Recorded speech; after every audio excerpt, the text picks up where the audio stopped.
Hello guys, welcome to our channel. आज हम class 12th के केमिस्ट्री का चैप्टर नंबर 3 केमिकल काइनेटिक का इंटेक्स क्वेश्चन 3.5 करने जा रहे हैं। लेट रीड द क्वेश्चन के अंदर हमें कहा गया है a first order reaction has a rate constant 1.15 into 10 की power -3 second inverse how long will 5 gram of this reactant take to reduce to 3 gram. ठीक है, तो इसके क्वेश्चन के अंदर हमें क्या बोला है?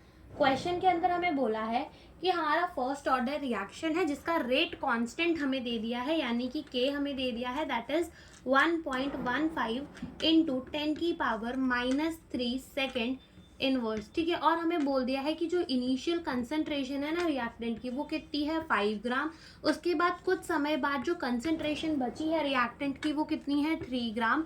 तो इस रिएक्टेंट को 5 ग्राम से 3 ग्राम में रिड्यूस होने के लिए 5 ग्राम से 3 ग्राम में रिड्यूस होने के लिए कितना टाइम लगा होगा, वो हमें टाइम बताना है। सो अगर ये फर्स्ट ऑर्डर रिएक्शन है तो क्या हम लिख सकते हैं log R not by R T is equals to K into T divided by 2.303। लिख सकते हैं, बिल्कुल लिख सकते हैं। अब यहाँ पे वैल्यू पुट करते चलो। लॉग आर नॉट क्या है? हमारा initial concentration of the reactant कितना है? हमारा 5 है।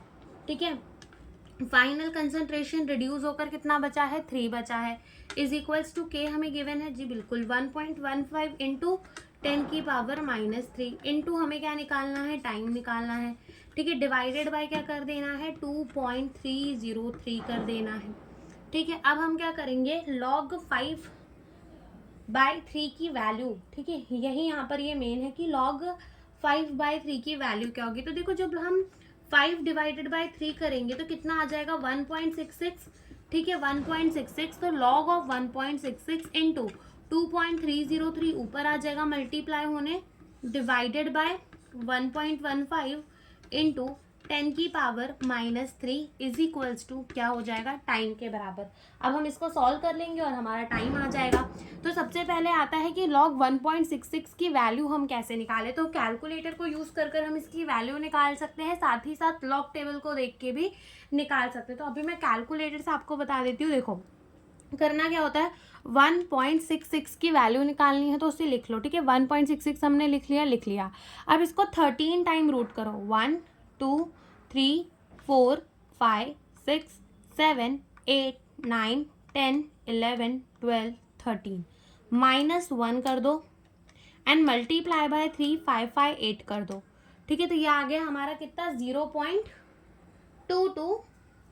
ठीक है, तो ये आ जाएगा हमारा कितना? 0.2218 इंटू 2.303 डिवाइडेड बाय 1.15 इंटू 10 कितना की पावर -3 इज इक्वल्स टू क्या हो जाएगा? टाइम के बराबर। बस अब इसको सॉल्व करके हम लिख देते हैं, मल्टीप्लाई करके 0.221 इंटू क्या करना है? 2.303।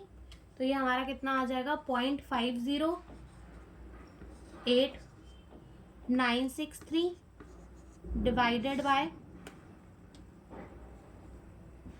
0.508963 डिवाइडेड बाय 1.15। ठीक है, डिवाइडेड बाय 1.15, और ये 10 की पावर 3 को हम क्या करते हैं? ऊपर भेज देते हैं, इज इक्वल्स टू टी। तो ये हमारा आ जाएगा 0.4425 इंटू 10 की पावर 3। अब हम जब अपने डेसिमल को राइट में शिफ्ट करते हैं तो पावर क्या होती है? माइनस। तो इसको 3 आगे लेके चले जाओ, 1 2 एंड 3। ठीक है, तो 3 आगे लेकर जाओगे तो ये 10 की पावर 3 हट जाएगा और डेसिमल कहाँ आ जाएगा? यहाँ आ जाएगा। ठीक है, 4 4 2 और 0.5 सेकेंड्स, यानी कि इतना टाइम लग जाएगा हमारे 5 ग्राम ऑफ द रिएक्टेंट को रिड्यूस होकर 3 ग्राम होने में कितना टाइम लग जाएगा? 2.5 सेकेंड्स जो है वो टाइम लग जाएगा। ठीक है, तो यही हमसे इस क्वेश्चन के अंदर पूछा था। Thank you for watching the video.